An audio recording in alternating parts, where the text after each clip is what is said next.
নমস্কার সবাইকে, আমি পিয়া। তো আজকে আমি বিশেষ কথা বলতে তোমাদের কাছে এসেছি যুব সাথীর ব্যাপারে। তো যেটাকে হচ্ছে ইংলিশে ইউবা সাথী বলে।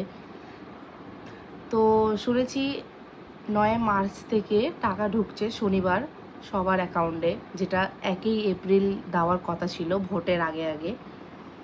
তো অনেকের ঢুকেছে, অনেকের ঢোকেনি। যেমন আমার ঢোকেনি, আমরা পাইনি। আমি আর আমার হাজব্যান্ড করেছি, তো খুব দৌড়াদৌড়ি করেছি কাগজপত্র পেপারস নিয়ে, তো কিছুই হয়নি।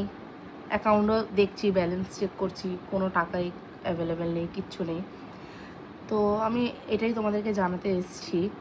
তো তোমাদের কার কার অ্যাকাউন্টে ঢুকেছে টাকা তোমরা আমাকে অবশ্যই কমেন্টে জানিও।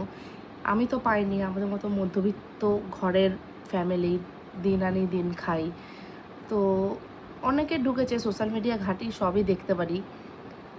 তো আমাদের তো যুবসাথীর কোনো টাকা ঢোকেনি, এবং পরবর্তীকালে কি স্টেপ নিতে হবে, কি করতে হবে সেটা তো আমার জানা নেই। জানা থাকলে তাহলে আমি বলতাম, কিন্তু আমার তো সেটা জানা নেই। তো তোমাদের যদি কারোর জানা থাকে তাহলে আমাকে অবশ্যই কমেন্টে তোমরা জানিও।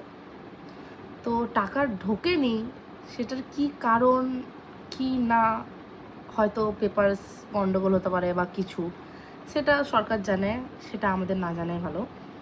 তো সেটা কেন ঢোকেনি, তো কারোর যদি জানা থাকে তো অবশ্যই কমেন্টে জানিও।